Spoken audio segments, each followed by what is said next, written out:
अगर आप छोटे बच्चों के पेरेंट हैं तो आपको उनकी शरारतों के साथ हर वक्त अलर्ट रहने की जरूरत है कि कहीं बच्चा नीचे से उठा के कुछ मुंह में ना डाल ले, बेड या सीढ़ियों से नीचे ना गिर जाए या इलेक्ट्रिक सॉकेट को खेल समझकर उसके साथ छेड़छाड़ ना करे। यही नहीं, बाज दफा छोटी और मामूली चीजें भी बच्चों को बड़ा नुकसान पहुंचा सकती हैं। ऐसी ही चीजों में एक चीज हमारे घर में मौजूद ड्रेसिंग टेबल भी है। जो चीज़ें ड्रेसिंग टेबल पे पाई जाती हैं उनमें सबसे जो डेंजरस चीज़ें हैं वो नेल पॉलिश और नेल पॉलिश रिमूवर्स हैं। इसके अलावा जितनी भी हेयर प्रोडक्ट्स हैं जिसके अंदर डिफरेंट किस्म के हेयर स्प्रेज और हेयर डाइज़ हैं, जो स्किन केयर प्रोडक्ट्स हैं जिसके अंदर डिफरेंट किस्म की lipsticks, skin whitening creams, moisturising lotions शामिल हैं, और इसके अलावा जो डिफरेंट किस्म की फ्रेगनेंसेस हैं जिसके अंदर बॉडी स्प्रेज और डिफरेंट किस्म की परफ्यूम्स हैं, ये वो सारी मेकअप से रिलेटेड वो चीज़ें हैं जो कि बच्चों के लिए एक रिस्क हैं घर के अंदर जब वो ड्रेसिंग टेबल पे रखी जाएं।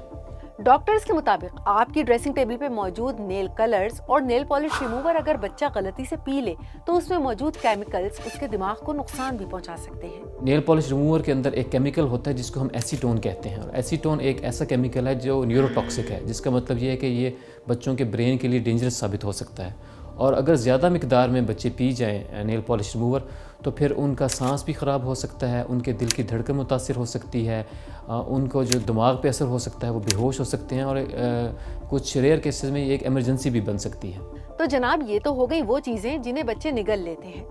लेकिन इसके अलावा कुछ दीगर प्रोडक्ट्स जैसे परफ्यूम, हेयर और बॉडी स्प्रेज वगैरह, ये वो चीज़ें हैं जिन्हें इनहेल करने से बच्चों को ब्रीदिंग प्रॉब्लम या मुख्तलिफ किस्म की एलर्जीज हो सकती हैं। जितनी भी ब्यूटी प्रोडक्ट्स हैं, स्पेशली लिपस्टिक्स, इनके अंदर जो डिफरेंट केमिकल्स हैं उनमें स्पेशली मरकरी और लेड भी पाया जाता है। तो अगर बच्चे ये चीज़ें ज़्यादा मिकदार में ले लें तो मरकरी और लेड दोनों बच्चों के लिए ख़तरनाक साबित हो सकते हैं। अच्छा, यहाँ तक हमने cosmetics, hair and body products और मुख्तलिफ किस्म के स्प्रेस की बात तो कर ली। अब आते हैं ड्रेसिंग टेबल पर मौजूद हेयर स्ट्रेटनर की जानिब, जो बच्चों के लिए खतरे की एक बड़ी घंटी बन सकता है। अगर खुदा न खास्ता बच्चे उस गर्म हेयर स्ट्रेटनर को पकड़ने की कोशिश करें तो बहुत ही सीवियर किस्म का जो एक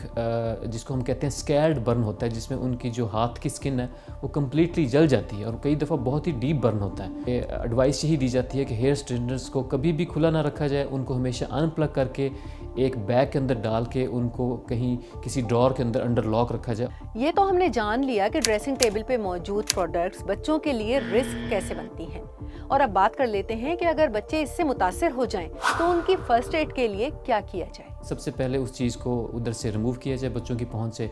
और बच्चों को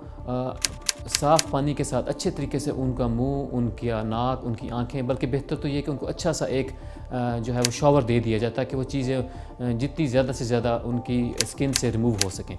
और उसके बाद आप बच्चों को घर पे ऑब्ज़र्व करें।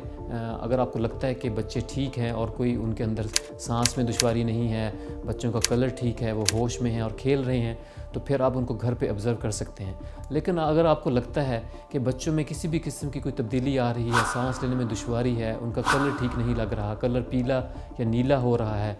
या किसी भी किस्म का आपको लग रहा है कि बच्चा ठीक नहीं है, तो बेहतर ये है कि उसको करीबी हॉस्पिटल जाके चेक करवा लिया जाए। ड्रेसिंग टेबल पर बिखरी छोटी बड़ी पिनें या मुख्तलिफ चीज़ों के ढक्कन या कैप्स, ये वो चीज़ें हैं जो आपका बच्चा अपनी नाक, कान या सांस की नाली में फंसा सकता है। कोशिश करें कि इसकी नौबत ही ना आए।